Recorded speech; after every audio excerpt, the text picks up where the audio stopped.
ஆண்டாள் திவ்ய திருவடிகளே சரணம்.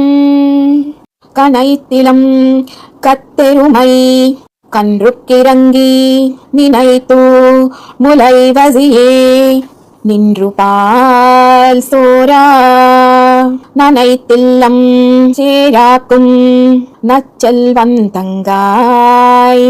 பணித்தலை வீசனின் வாசல் கடை பத்தி சினத்தினால் தன் இலங்கை கோமானை செத்தா மனத்துக்கினியானை பாடவும் நீவாய் திரவாய் இனித்தான் எசுந்திராய் ஈதென்னா பேருரக்கம் அனைத்தில்லத்தாரும் அறிந்து ఏలోరంబావాయ్.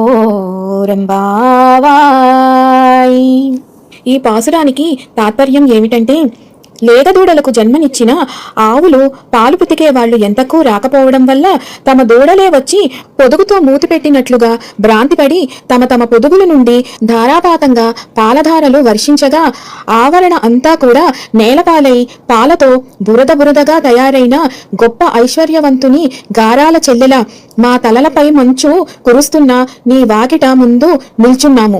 నీ ఇంటి గుమ్మానికి గల పై కమ్మీని పట్టుకొని నీ రాక కోసం నిరీక్షిస్తున్నాం. దక్షిణ దిక్కులో ఉన్న లంక నగరాధిపతి అయిన రావణాసురుణ్ణి అమిత కోపంతో సంహరించిన శ్రీరామనామ సంకీర్తనం చేస్తున్నాం.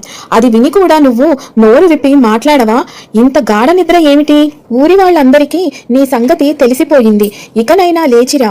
ఇలా పడుచు పిల్లలందరూ శ్రీకృష్ణుని కీర్తనలో సర్వకాల సర్వవస్థలలోనూ మునిగిపోయి బాహ్య స్మృతి మరిచి సర్వధర్మ కార్యాలను సైతం చెయ్యలేని తదాత్మ స్థితిలో ఉన్న ఓ ఐశ్వర్యవంతుని చెల్లెలిని అతి కష్టం మీద నిద్ర మేల్కొల్పుతున్నారు అని ఈ పాసురం యొక్క అర్థం.